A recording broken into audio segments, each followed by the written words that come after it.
The first image represents a dictionary. The second represents ingenuity. The third represents a question, not a question about race, not even a question about a single word, a question about language itself. For centuries, words have traveled through families, through neighborhoods, through communities, through cultures. Some were celebrated, some were misunderstood, some were embraced, some were rejected, yet all of them carried history. Today, we live in a world where language is increasingly filtered by institutions, platforms, algorithms, and artificial intelligence. That reality led me to ask a simple question. Who owns a word? The people who created it? The people who used it? The institutions that documented it? The algorithms that suppress it? Or the future generations trying to understand what it once meant?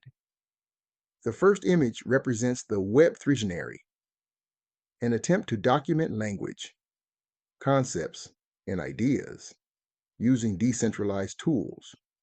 The second image represents Afroingenuity, the resourcefulness, adaptation, and creative problem solving that has existed within African American communities for generations.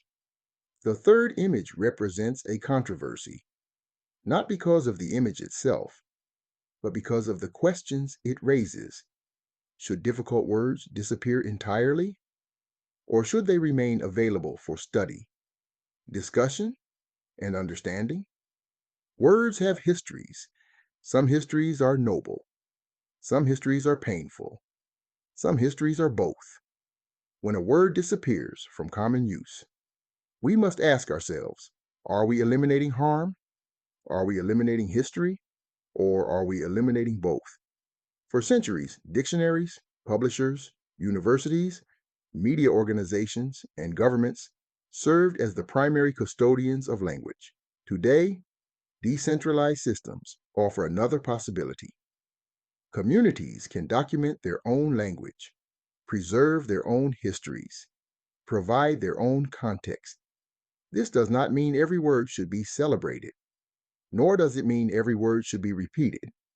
It simply means that provenance matters, context matters, documentation matters, and perhaps understanding matters most of all. The goal of the Web Dictionary is not to tell people what they must think. The goal is to preserve enough context so future generations can understand why people thought what they thought, said what they said, and argued about what they argued about.